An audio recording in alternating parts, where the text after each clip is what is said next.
गोरी गोरी बाहिया में हरी हरी चूड़िया हो।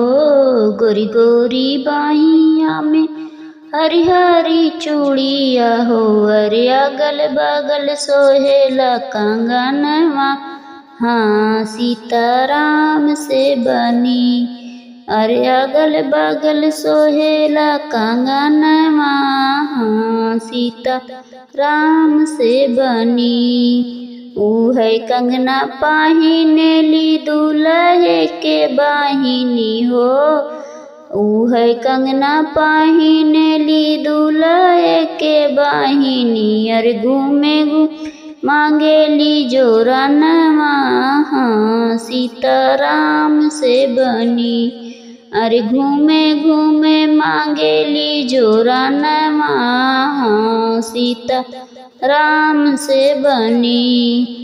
अपने महालिया से बोले ले हमारे भैया। अरे अपनी महालिया से बोले ले हमारे भैया। अरे आवा तो के दे कंगनवा, हाँ सीताराम से बनी। अरे आवा तो के दे हम जोरनवा, हाँ सीताराम से बनी। ऊ है जोरनवा पहने यस गुने करी है हो। ऊ है जोरनवा गोरी यस गुने करी है। अरे रही जइए गोदी में लालनवा, हाँ सीताराम से बनी। अरे रही जइए गोदी में लालनवा, हाँ सीताराम से बनी।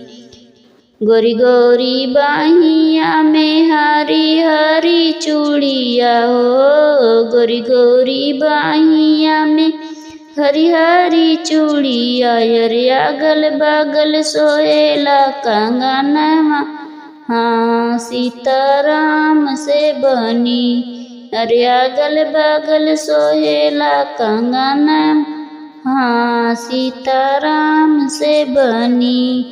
ऊ है कंगना पहिनेली समाधि के बाहिनी। अरे घूमे घूमे मांगेली जोरनवा, हाँ सीताराम से बनी।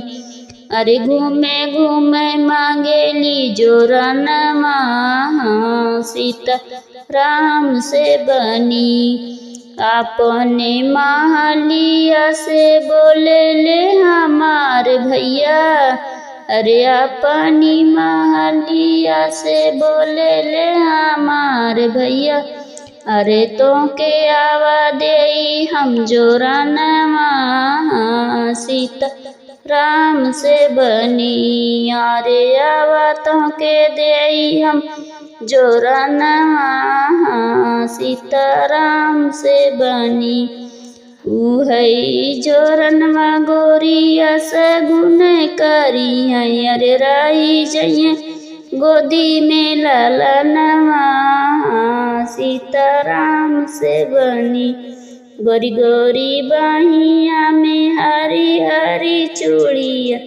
अरे अगल बगल सोहेला कंगनवा, हाँ सीताराम से बनी।